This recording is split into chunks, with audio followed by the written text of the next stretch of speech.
Una, aayusin mo muna yung employees. Pag may i-add kang employee sa employees management, tapos add yung employee. Kailangan doon, PhilHealth number at saka birthday. Baka may experience kayo, binigay ni employee yung PhilHealth number at saka yung birthday niya, nag-error, ayaw tanggapin yung system. Pag ganun, kailangan nyo pong i-verify yung PhilHealth number kay PhilHealth. Ang nangyayari po kasi nun, yung binibigay na birthday sa inyo is different nung birthday nung nagpa-register siya sa amin. So, pag gano'n, aayusin mo na. Pag na-add nyo na yung mga employee, magge-generate na tayo ng SPA. Sa remittance management, remittance status, lilitaw dito yung mga employees mo. So, before ka mag-generate, dapat i-finalize mo kung sino yung active na employees mo for that month. So, pag mag-generate ka na, yung applicable period, isi-set mo lang siya kung anong month yung binabayaran mo. I-click mo lang yung pencil icon. Tapos, set mo lang yung month and year. So, yung pag-generate kasi per month, pa isa-isa.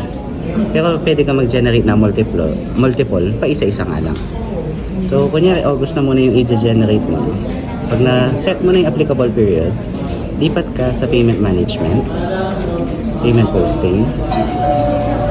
Tapos, doon sa printer icon,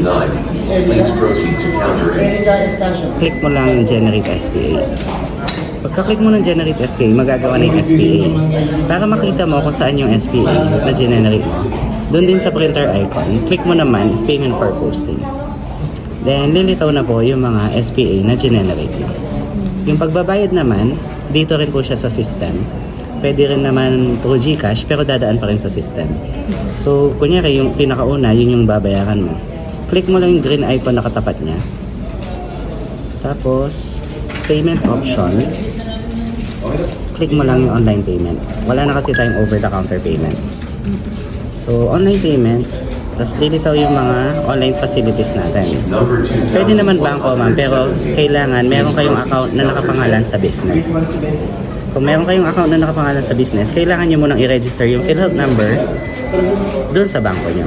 Hindi pwedeng diretsong kiklik nyo yung bangko na hindi nyo pa pinaregister sa bangko.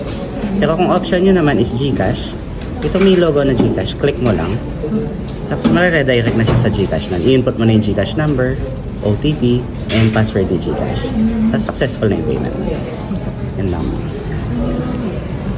Yung na-send na password sa'yo, ma'am, napalitan mo na naman kasi nag-expire yan. Opo. Okay po. Pati doon sa pag-separate,